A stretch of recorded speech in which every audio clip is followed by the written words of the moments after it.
میں تو ان چیزوں کو خلق کرنے والا ہوں، میں خالق ہوں، میں ان چیزوں سے نہیں بنا۔ توجہ کریں، میں تو خود لکڑی کا خالق، لوہے کا خالق، تو میں تو خود خلق کرنے والا ہوں۔ تو کیسے پہچانے اس کو؟ کس چیز سے بنا ہے، اس کی حقیقت کیا ہے، اس کی عظمت کیا ہے؟ توجہ میرے ساتھ رہے۔ تو ارشاد فرمایا، من عرف نفسا فقد عرف ربا۔ توجہ، کہیں دور نہیں جاؤ، اپنے آپ کو دیکھو۔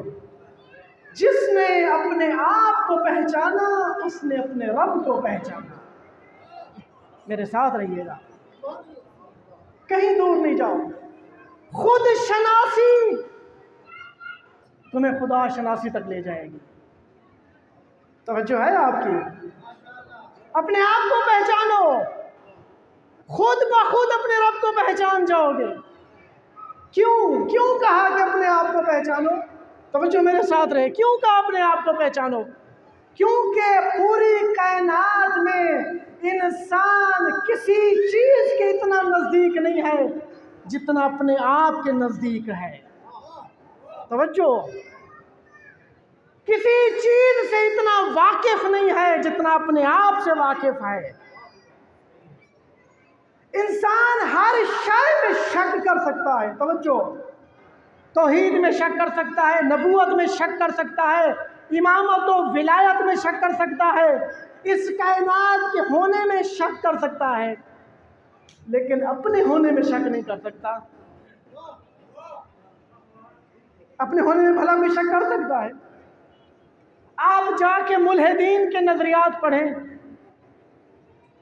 ایسے مفسرین مفکر موجود ہیں جو کہتے ہیں شاید یہ سب توہم ہے، یہ سب خیالات ہے۔ وہ سمجھتے ہیں شاید یہ دنیا بھی نہیں ہے، یہ سب خیال ہے، ہمارا وہم ہے، کوئی بھی نہیں ہے۔ لیکن ان سے جا کے پوچھیں کہ اپنے وجود میں بھی شک کرتے ہو؟ تمہارا یہ سوچنا، توجہ، تمہارا یہ سوچنا کہ یہ دنیا خیال ہے، تمہارا یہ سوچنا خود تمہارے ہونے پر دلیل ہے۔ توجہ رکھیں، میرا ساتھ دیجیے تاکہ مجھے یہ احساس نہ ہو کہ میں نے آپ کی ذہنوں سے زیادہ لمبی گفتگو کر لی۔ صلوات پڑھے بر محمد۔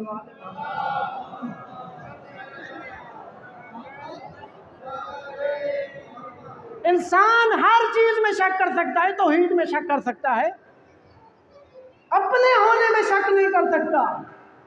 اسی لیے فرمایا، من عرف نفسا فقد عرف ربا۔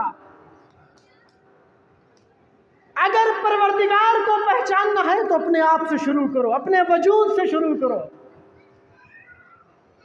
اسی لیے فرمایا، من کانا جاہلا بنفسہ جاہلا بکل شیء۔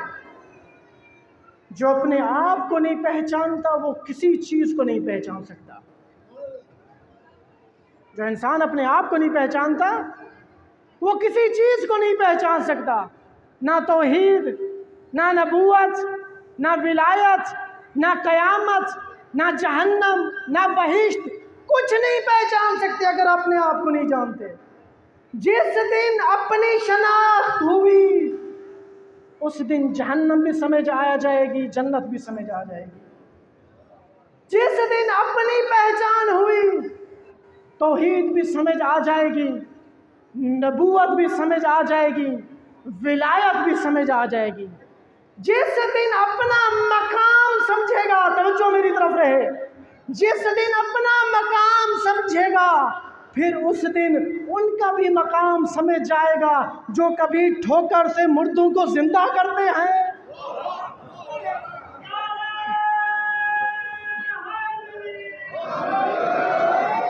اور کبھی جنازہ پڑھا کر زندہ کو مردہ کر دیتے ہیں، اور کبھی آواز دیتے ہیں ایھا الناس دوسرا تاجدار ولایت امام حسن مجتبی آواز دیتے ہیں کوفہ کے منبر پر، ایھا الناس، میں چاہوں تو زمین کو آسمان کر دوں، آسمان کو زمین کر دوں، میں چاہوں تو مکہ کو مدینہ کر دوں، مدینہ کو مکہ کر دوں، میں چاہوں تو مردوں کو عورت کر دوں، عورت کو مرد کر دوں۔ تو جو نہیں سمجھتے وہ اسی لیے نہیں سمجھتے، انہوں نے اپنے آپ کو بھی نہیں سمجھا۔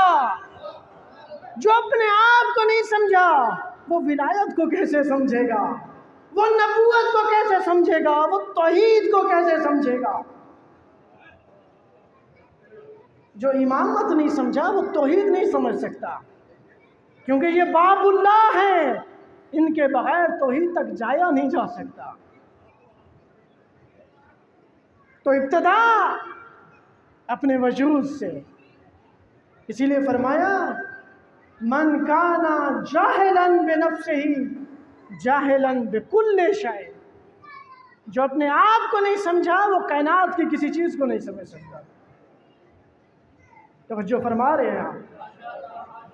اور پھر ارشاد فرمایا من کانا جاہلا بنفسہ ان اللہ یبغض، پروردگار اس شخص سے نفرت کرتا ہے جس سے اپنی قیمت معلوم نہ ہو اور دنیا کی قیمت جانتا ہو۔ اور جو ہے آپ کی من کانا جاہلا بنفسہ عالما بالدنیا، پروردگار کو اس شخص سے نفرت ہے جسے اپنی قیمت تو معلوم نہیں ہے، لیکن سونے اور چاندی کی قیمت معلوم ہے، ڈالر کا ریٹ اسے معلوم ہے، اسے اپنا مقام اپنی عظمت کا علم نہیں ہے۔ فرمایا ان اللہ یبغض، پروردگار اس سے نفرت کرتا ہے کہ تجھے اپنا مقام نہیں معلوم کہ تو کس عظمت پر ہے۔ میں آپ سے پوچھتا ہوں آپ چیزوں کی قیمتیں کیا دیکھ کے لگاتے ہیں؟ میں آپ سے کہوں گا میرے بند ہاتھ میں ایک چیز ہے، اس کی قیمت لگائیے۔ آپ کہیں گے مولانا صاحب ذرا معلوم تو ہو کون سی چیز ہے؟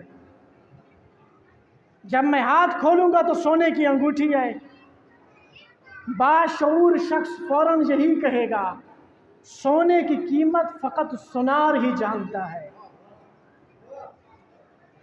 جواہرات کی قیمت فقط جوہری کو ہی معلوم ہے۔ اب انسان کی کیا قیمت ہے میں آپ سے پوچھتا ہوں؟ آپ انسان کی قیمت کیسے لگاتے ہیں؟ جب تک صحیح شناخت نہیں ہوگی آپ قیمت نہیں لگا سکتے۔ انسان کیا ہے؟ یہ جسم ہے، ہم سب نے اس جسم کو دیکھ کے اپنی قیمت لگائی، اپنا مقام اپنی عظمت اس جسم کو دیکھ کے ہم نے معلوم کی۔ مگر انسان یہ جسم ہے، میں آپ سے پوچھتا ہوں تو جنہوں نے اس انسان کو جسم سمجھا انہوں نے اس کی قیمت بھی دنیا لگائی۔ کسی نے عہدہ لگایا، کسی نے دولت لگائی، کسی نے شہرت لگائی، ہر کسی نے اسی کے مطابق قیمت لگائی اپنی۔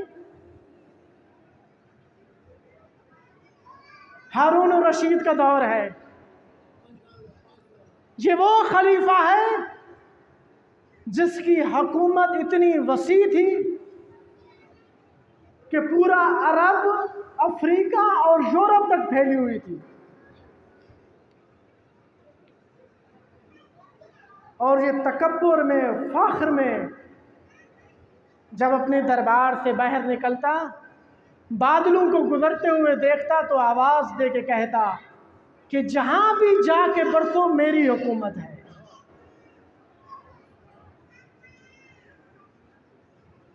ایک دفعہ ہارون الرشید اور بہلول حمام میں نہانے کے لیے اکٹھے ہوئے تو ہارون الرشید نے لنگی پہنی ہوئی تھی، آپس میں چچا زاد بھائی ہیں، بہلول بھی عباسی خاندان سے کوفہ کے رہنے والے،